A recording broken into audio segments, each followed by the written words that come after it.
Kalau ada orang mengatakan nikmat terbesar adalah hidup, salah, karena binatang juga hidup. Kalau ada yang mengatakan nikmat terbesar adalah bekerja, salah, karena monyet pun bekerja. Kalau ada yang mengatakan nikmat terbesar adalah tenaga, salah, karena gajah lebih bertenaga, banteng lebih bertenaga. Nikmat terbesar adalah ketika kau takut kepada Allah. Setinggi apapun jabatanmu, sebesar apapun kekuasaanmu, kau tunduk dan patuh. Ketika azan berkumandang, kau tutup tempat belanjamu, kau tutup lokal dan kelasmu, kau datang bersimpuh kepada Allah Subhanahu wa ta'ala. Walaupun negara tidak mengatur itu, tidak ada denda, tidak ada penjara bagi mereka yang meninggalkan salat Jumat. Tapi kau takut bukan karena kekuasaan, kau takut bukan karena rugi, kau takut karena Allah Subhanahu wa ta'ala. Kau besarkan Allah dalam hatimu, maka dunia kecil di pelupuk matamu. Kau besarkan Allah dalam jiwamu, maka dunia ini hampa, tak ada maknanya. Maka semua hanya disebut nama Allah. Makananmu menjadi darah daging ketika kau sebut Allahumma barik lana fima razaqtana wa qina azabannar. Tidurmu menjadi ibadah ketika kau katakan bismika Allahumma ahya wa amut. Keberkahan anakmu menikah karena kau sebut nama Allah. Barakallahu lakuma wa baraka alaikuma wa jama'a bainakuma fi khair. Anak-anakmu menjadi berkah ketika kau sebut nama barakallahu laka fil mawhub. Allah berikan berkah. Rezekimu menjadi berkah ketika kau katakan Allahumma anzilir rahmata wassalamata. Turunkan kerahmatan, keberkahan kepada rezeki yang dititipkan Allah Subhanahu wa ta'ala. Maka kalau pendidikan menanamkan iman kepada Allah, setelah iman terjaga dengan ilmu, siramlah dia.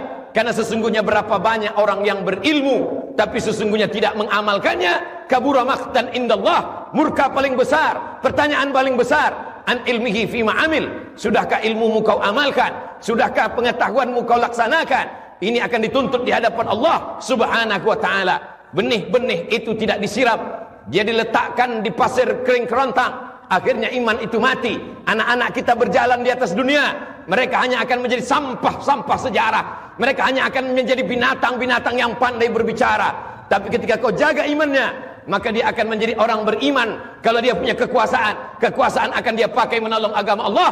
Kalau dia punya harta, hartanya akan dia pakai menolong agama Allah. Kalau dia punya jabatan, jabatannya akan dia pakai menolong agama Allah.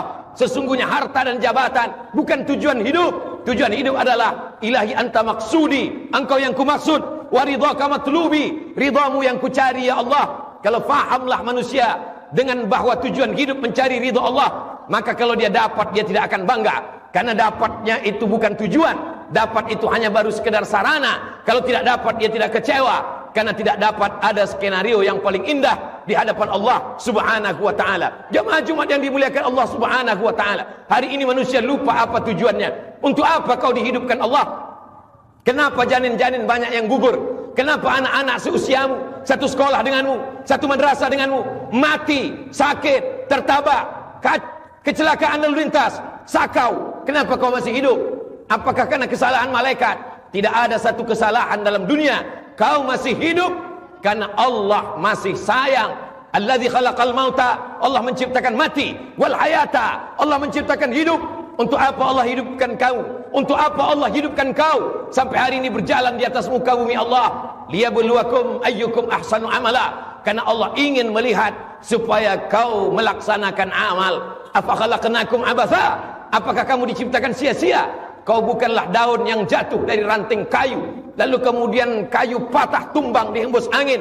Begitu berlalu saja, kau akan diminta tanggung jawab di hadapan Allah. La tus'alunna yauma idzin 'anil na'im. Semua nikmat yang diberikan Allah, kedipan mata, bisikan telinga, lintasan hati, fikiran, detak jantung, buah pinggang, nafas, semua akan diminta tanggung jawab di hadapan Allah Subhanahu wa ta'ala. Masa lalumu yang bergelimang dosa, Allah akan ampuni. Innallaha yuhibbut tawwabin. Allah suka kepada orang yang bertaubat. Wa yuhibbul mutatahhirin. Allah cinta kepada orang yang mensucikan hati, mensucikan diri, mensucikan pakaian, mensucikan pikiran. Wa thiyabaka fatahhir. Sucikan pakaianmu. Jangan sampai kau menghadap Allah dalam keadaan kotor, nista.